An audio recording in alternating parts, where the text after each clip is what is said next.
a common man time and again, when he served in Delhi as Prime Minister Narendra Modi there arriving to pay his respects to the mortal remains of Union Minister Ramvilas Paswan. There, Prime Minister in a tweet spoke about the icon as a friend of his and a valued colleague who rose in politics through hard work and determination.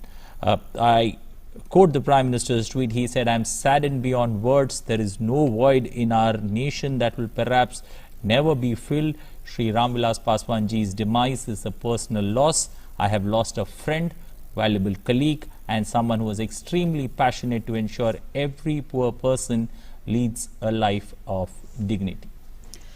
बिल्कुल, प्रधानमंत्री ने अपने शोक संदेश में कहा कि शब्दों के परे वो बेहद दुखी हैं और देश में एक ऐसा शून्य है जो कभी नहीं भर पाएगा।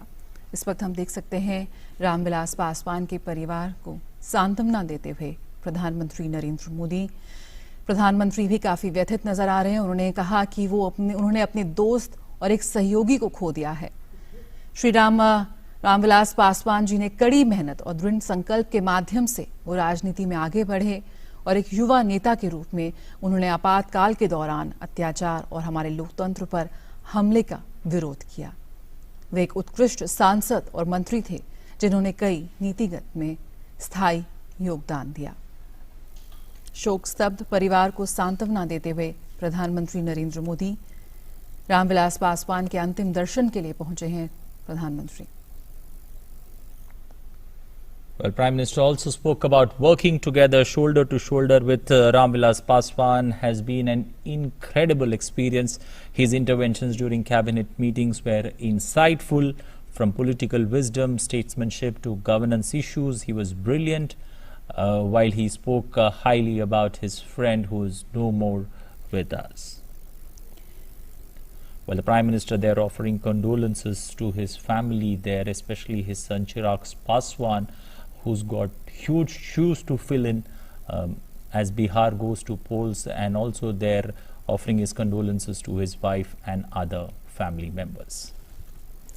केंद्रीय मंत्री रामविलास पासवान के निधन से देश ने एक दूरदर्शी नेता खो दिया है। यकीनन उनकी गणना सर्वाधिक सक्रिय तथा सबसे लंबे समय तक जनसेवा करने वाले सांसदों में की जाती है। उनके अंतिम दर्शन करने के बाद, उन्हें श्रद्धांजलि अर्पित करने के बाद प्रधानमंत्री नरेंद्र मोदी वहां से जाते हुए, इसी तस्वीरें आप देख सकते हैं रामविलास पासवान जी के निवास बारात जनपद से। वंचित वर्गों की आवाज मुखर करने वाले तथा हाशिए के लोगों के लिए सतत संघर्षरत रहने वाले जनसेवक थे रामविलास पासवान।